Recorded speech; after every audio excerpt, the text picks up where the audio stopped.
मैं प्रभु का धन्यवाद करता हूं कि प्रभु ने अपने अनुग्रह से एक बार फिर से हमें ये सुनहरा मौका दिया है कि मैं आप सबों को प्रभु के वचनों से सिखा सकूं। मेरे प्रियो, आज का मेरा टॉपिक है समर्पण, जिसे हम इंग्लिश में बोलते हैं डेडिकेशन।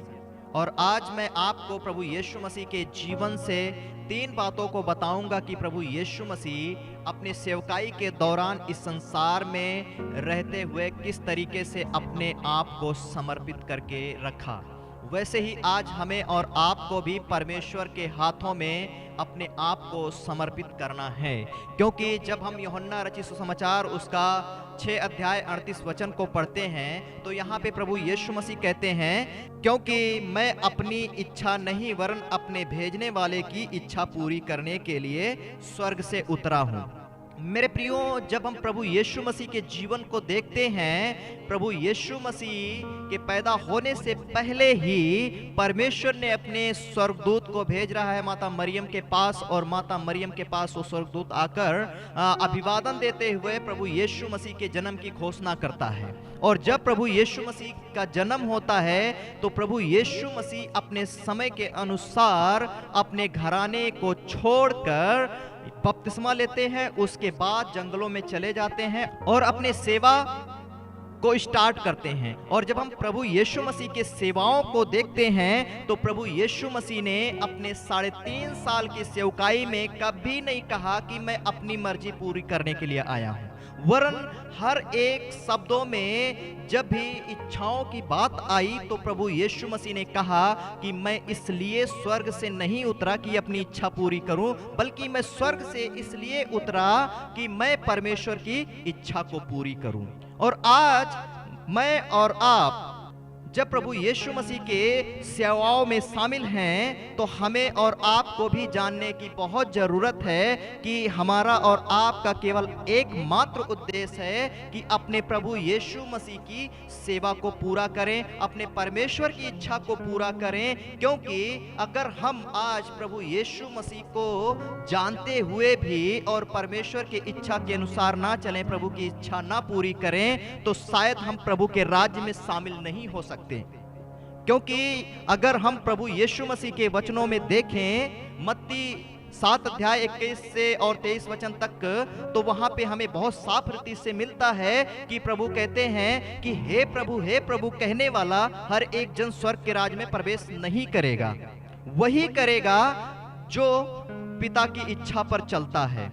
इसलिए मेरे प्रियो, आज हम में से हर एक को अपने संसारिकता को छोड़कर, अपने हर एक संसार के अंदर खींचने वाली अभिलाषाओं को छोड़कर, संसारिक बातों को छोड़कर, संसारिक चीजों को छोड़कर हमें प्रभु के साथ चलना है और प्रभु के इच्छाओं को पूरा करना है। क्योंकि हमें और आपको प्रभु यीशु मसीह ने इस संसार से इसीलिए चुन लिया है कि मैं और आप प्रभु की इच्छा को पूरी करें। क्योंकि इससे पहले प्रभु मुझसे और आपसे कहता कि परमेश्वर की इच्छा पूरी करो, उसने स्वयं कहा कि मैं स्वर्ग से इसीलिए उतरा हूं कि परमेश्वर की इच्छा पूरी करूं। और आज का ये जो वीरवार का दिन है, जिसे हम बोलते हैं एक पवित्र सप्ताह, दुख भोग सप्ताह, संडे के दिन हम सब ने पाम संडे मनाया, जिसे हम खजूरी इतवार कहते हैं। और हम उसी दिन से देखते हैं कि प्रभु यीशु मसीह ने पाम संडे के दिन यरूशलेम में विजयी के साथ प्रवेश किया। उसके बाद में सोमवार के दिन कुछ और काम किया, मंगलवार के दिन कुछ और काम किया, बुधवार के दिन और कुछ काम किया। लेकिन आज का जो दिन है वीरवार, आज के दिन में प्रभु यीशु मसीह ने अपने चेलों को गतसमनी के रास्ते पे जाते हुए बहुत सारी शिक्षाएं दी। और जब गतसमनी के बगीचे में गए तो वहां पे प्रभु यीशु मसीह ने अपने चेलों को कहा, तुम यहीं पे ठहरे रहो, और उनको वहीं पे रोक कर कहा, जागते रहो। और थोड़ा दूर आगे जाकर प्रभु यीशु मसीह बहुत व्याकुल होकर, बहुत दुख के साथ परमेश्वर के सामने घुटने टेक कर प्रार्थना करने लगे। और बाइबल कहती है कि मानो प्रभु का पसीना लहू बनकर टपकने लगा। और प्रभु इतना ज्यादा संवेदनशील के साथ प्रार्थना कर रहे थे और कह रहे थे कि हे पिता, यदि हो सके तो ये दुख की घड़ी मुझसे टल जाए, हो सके तो ये कटोरा मुझसे टल जाए, लेकिन यदि मेरे पिए बिना ये कटोरा नहीं टल सकता तो हे पिता, मेरी नहीं बल्कि तेरी मर्जी पूरी हो। मेरे प्रियो, आज हमें और आपको जानना बहुत जरूरी है कि प्रभु यीशु मसीह ने हमारे और आपके कारण अपनी नहीं बल्कि परमेश्वर की इच्छाओं को पूरी किया। इसलिए हमें और आपको आज अपने अहंकार, अपने घमंड, अपनी बड़ाई, अपने वैभव के कारण अपनी इच्छा पूरी नहीं करना है, ना शैतान की इच्छा पूरी करना, बल्कि हमें और आपको परमेश्वर की इच्छा को पूरी करना है। हमें और आपको परमेश्वर की इच्छा पूरी करना है, क्योंकि इसीलिए हमें और आपको परमेश्वर ने इस संसार से चुन लिया और कहा, तुम ना तो इस संसार के हो और ना इस संसारिक रीति व्यवहारों के अनुसार चलो।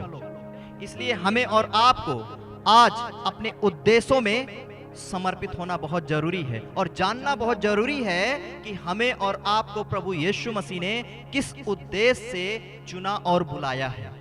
क्योंकि प्रभु यीशु मसीह ने अपने उद्देश्यों में समर्पित थे और स्वर्ग से जब उतरे तो वही काम किया जो काम करने के लिए परमेश्वर ने प्रभु यीशु मसीह को इस धरती के ऊपर भेजा था। और मेरी दूसरी बात है, प्रभु यीशु मसीह अपने कामों में समर्पित थे। क्योंकि जब हम यूहन्ना रचित सुसमाचार उसका 6 अध्याय 36 वचन को पढ़ते हैं तो यहाँ पे प्रभु यीशु मसीह कहते हैं, परंतु मैंने तुमसे कहा था कि तुमने मुझे देख भी लिया तो भी विश्वास नहीं करते। मेरे प्रियो, जब हम प्रभु यीशु मसीह के सेवकाई को देखते हैं तो प्रभु यीशु मसीह ने अंधों को आंखें दी, बहरों को सुनने की सामर्थ्य, गूंगों को बोलने की सामर्थ्य, मुर्दों को जिलाया, 5000 फिर 4000 लोगों को रोटियां खिलाई और बहुत सारे बीमारों को चंगा किया, दुष्ट आत्माओं को निकाला और बहुत से अद्भुत काम किए। और उसके बाद में प्रभु यीशु मसीह जब उन्हीं लोगों के पास जाता सुसमाचार सुनाने के लिए तो वही लोग प्रभु यीशु मसीह से आर्गुमेंट करते कि तू कौन सा चिन्ह हमें दिखाता है, कौन सा काम को हम देखकर तुझ पर विश्वास करें। आज हम प्रभु यीशु मसीह के अद्भुत कामों को देखकर भूल जाते हैं कि प्रभु यीशु मसीह ने हमारे लिए, हमारे परिवार के लिए, हमारे लोगों के लिए कितने कितने अद्भुत काम किए हैं। और आज हम थोड़ा दुख में, थोड़ा परेशानी में, थोड़ा समस्याओं में पड़ने के बाद प्रभु यीशु मसीह के ऊपर सवाल करने लगते हैं कि कौन सा काम हमारे जिंदगी में हुआ कि हम प्रभु यीशु मसीह पर विश्वास करें। इसलिए हमें और आपको जानना बहुत जरूरी है कि प्रभु यीशु मसीह अपने कामों में समर्पित थे। इसलिए जो काम हमें और आपको प्रभु यीशु मसीह ने सौंपा है उस कामों में समर्पित होना बहुत जरूरी है, क्योंकि प्रभु यीशु मसीह में कोई भी काम छोटा, कोई भी काम बड़ा नहीं होता है। कोई सेवा छोटी, कोई सेवा बड़ी नहीं होती है। अगर परमेश्वर ने हमें एक प्रचारक के रूप में बुलाया है तब भी मैं परमेश्वर के नजर में उतना हूं जितना कि एक पास्टर, प्रोफेट, अपोस्टल। क्योंकि प्रभु किसी का पक्षपात नहीं करता है, बल्कि हर एक के कामों का प्रतिफल प्रभु के पास है। इसलिए कि जो काम हमें और आपको मिला है उसे हम पूरी ईमानदारी, पूरे समर्पण और पूरे लगन के साथ करें, क्योंकि परमेश्वर के पास प्रतिफल है। और प्रभु यीशु मसीह ने भी हमें यही एक आदर्श दे गए हैं। हमें और आपको बोलने से पहले, चुनने से पहले, भेजने से पहले प्रभु यीशु मसीह ने अपने सेवकाई के दौरान स्वयं ही उन कार्यों को करके दिखाया कि कैसे हर एक कामों में समर्पण होकर रहना है। इसलिए मेरे प्रियो, जब भी मैं और आप प्रभु के साथ चलने का निर्णय लेते हैं, प्रभु के सेवा को करने का निर्णय लेते हैं, तो हमें अपने कामों में, अपने सेवा में पूरा समर्पण होना है। और मेरी तीसरी बात है, प्रभु यीशु मसीह अपने संपूर्ण जीवन में समर्पित थे। क्योंकि जब हम यूहन्ना रचित सुसमाचार 10 अध्याय और उसका 17-18 वचन को पढ़ते हैं तो यहाँ पे प्रभु यीशु मसीह कहते हैं, पिता इसलिए मुझसे प्रेम रखता है कि मैं अपना प्राण देता हूँ कि उसे फिर ले लूं। कोई उसे मुझसे छीनता नहीं, वरन मैं उसे आप ही देता हूँ। मुझे उसे देने का भी अधिकार है और फिर उसे ले लेने का भी अधिकार है। यह आज्ञा मेरे पिता से मुझे मिली है। मेरे प्रियो, यहाँ पे हमें जानना बहुत जरूरी है कि प्रभु यीशु मसीह हमारे और आपके लिए अपने बलिदान को दिया है, अपने जान की आहुति दी है। क्योंकि अगर प्रभु यीशु मसीह अपने जीवन को हमारे लिए और आपके लिए क्रूस पर क्रूसारोहण नहीं करते तो शायद मैं और आप कभी उद्धार को प्राप्त नहीं करते, क्योंकि उद्धार प्रभु के लहू के द्वारा होता है, प्रभु के मृत्यु के द्वारा होता है, प्रभु के बलिदान के द्वारा होता है। इसलिए हमें प्रभु यीशु मसीह के बलिदान को समझना बहुत जरूरी है। कई ऐसे भाई हैं, कई ऐसे लोग हैं जो प्रभु यीशु मसीह के बलिदान के ऊपर सवाल जवाब करते हैं। बीते समय में एक भाई ने मेरे पास मैसेज करके कहा कि जिसने 4 किलो को नहीं सह सका उसकी तुम इतनी तारीफ करते हो। मैंने बोला ब्रदर, अगर प्रभु यीशु मसीह को आप जानते तो ये सवाल कभी नहीं बोलते, और अगर प्रभु यीशु मसीह के हाथों में कीले नहीं ठोके जाते, उनके पैरों में कीले नहीं ठोके जाते और वो क्रूस पर नहीं चढ़ते, शायद आज आप और मैं नहीं होते। जितने भी लोग हमें सुन रहे हैं और हमें देख रहे हैं, मैं उनसे यही बात कहूंगा कि प्रभु यीशु मसीह के बलिदान के ऊपर, प्रभु यीशु मसीह के कीलों के ऊपर, प्रभु यीशु मसीह के कांटों के ताज के ऊपर अगर आपको नॉलेज नहीं है तो आप सीखिए और प्रभु यीशु मसीह के जीवन को, प्रभु यीशु मसीह के बलिदान को, प्रभु यीशु मसीह के क्रूसारोहण को समझिए कि प्रभु यीशु मसीह ने किस लिए मृत्यु को सहा है। प्रभु यीशु मसीह को क्रूस पर चढ़ाने या प्रभु यीशु मसीह को मारने के लिए किसी के पास इतनी ताकत, इतनी पावर नहीं थी कि प्रभु को कोई क्रूस पर चढ़ा दे, कोई मार दे, कोई प्रभु को जो है टॉर्चर कर दे। लेकिन प्रभु यीशु मसीह ने क्रूस पर चढ़े प्राण दी तो केवल मेरे लिए और आपके लिए और मानव जाति के लिए, क्योंकि यहाँ पे प्रभु यीशु मसीह स्वयं कहते हैं कि उसे मुझसे कोई छीनता नहीं, वरन उसे मैं आप ही देता हूं कि जब चाहूं तब ले लूं। उसे देने का अधिकार भी है और फिर ले लेने का अधिकार है। ये आज्ञा मेरे पिता से मुझे मिली है कि मैं मानव जाति के उद्धार के लिए अपने प्राणों को दूं। बरअब्बा को आप लोगों में से कितने लोग जानते हैं? हो सकता है आपको बरअब्बा के बारे में मालूम हो, क्योंकि वही बरअब्बा की मैं बात कर रहा हूं जिस बरअब्बा को लोगों ने छुड़ा लिया और प्रभु यीशु मसीह को कहा इसे क्रूस पर चढ़ाओ।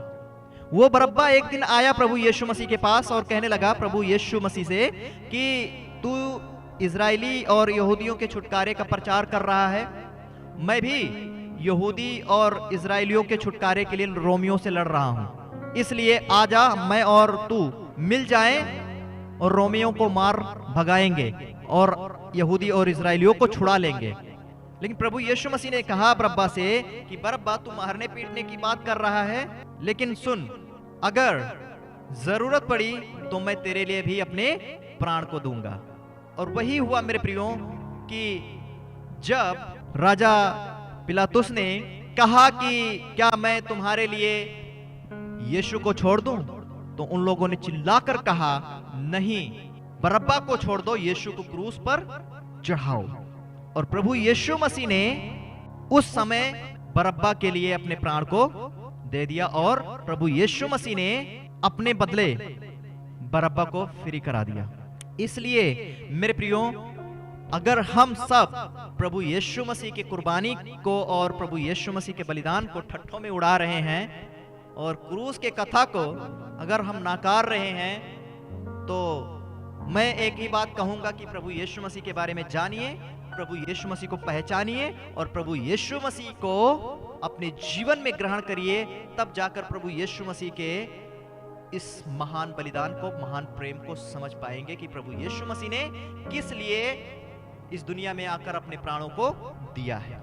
ठट्ठा उड़ाने की बात नहीं है, बल्कि प्रभु यीशु मसीह को समझने की बात है, प्रभु यीशु मसीह को जानने की बात है। क्योंकि बाइबल कहती है क्रूस की कथा नाश होने वालों के लिए मूर्खता है, लेकिन हम उद्धार पाने वालों के लिए परमेश्वर की सामर्थ है। इसलिए जैसे प्रभु यीशु मसीह ने अपने संपूर्ण जीवन में समर्पित रहे, प्राणों की आहुति दे दी, वैसे ही आज हमें और आपको परमेश्वर का वचन कहता है कि प्राण देने तक विश्वास योग्य रहो तो मैं तुम्हें जीवन का मुकुट दूंगा। मेरे प्रियो, आज हमें और आपको इस संसार से बढ़कर परमेश्वर के राज्य के उस मुकुट को प्राप्त करने की जरूरत है, जिस मुकुट के लिए, जिस राज्य के लिए हमें और आपको प्रभु यीशु मसीह ने चुना और बुलाया है। क्योंकि बाइबल कहती है जो कोई अपने प्राणों को बचाएगा वो उसे खो देगा, और जो कोई हमारे लिए अपने प्राण को खोएगा वो उसे बचाएगा। इसलिए हर एक डर, हर एक भय, हर एक प्रकार के उलझाने वाली बातों को निकाल कर हमें और आपको प्रभु के साथ चलना है और प्रभु के कार्यों को, प्रभु के उद्देश्यों को, अपने जीवन को समर्पित करके चलते जाना है। इसलिए मेरे प्रियो, जैसे आपको प्रभु यीशु मसीह ने बुलाया था और आपने समर्पण अपने आप को कर दिया था प्रभु के हाथों में, वैसे ही आप जब तक प्रभु नहीं आ जाते या जब तक इस दुनिया से नहीं चले जाते, तब तक हमें और आपको अपने संपूर्ण जीवन को प्रभु के हाथों में समर्पित करके हमें चलते जाना है। उद्धार पाना आसान है, लेकिन उद्धार को थाम कर रखना बहुत ही कठिन है। जिस उद्देश्य से प्रभु यीशु मसीह ने हमें और आपको चुना है, उस उद्देश्य को पूरा करना है। जिस काम को करने के लिए हमें परमेश्वर ने चुना है, उस कामों को समर्पण के साथ करना है और हमें अपने संपूर्ण जीवन में समर्पित होके प्रभु यीशु मसीह की अगुवाई में चलते जाना है, ताकि मैं और आप प्रभु की इच्छाओं को पूरा कर सकें। सबको जय मसीह की। प्रभु आप सबको इस वचन के द्वारा बहुत आशीष दे। God bless you. मिलते हैं कल एक नए संदेश के साथ। तब तक के लिए आप अपना ख्याल रखें।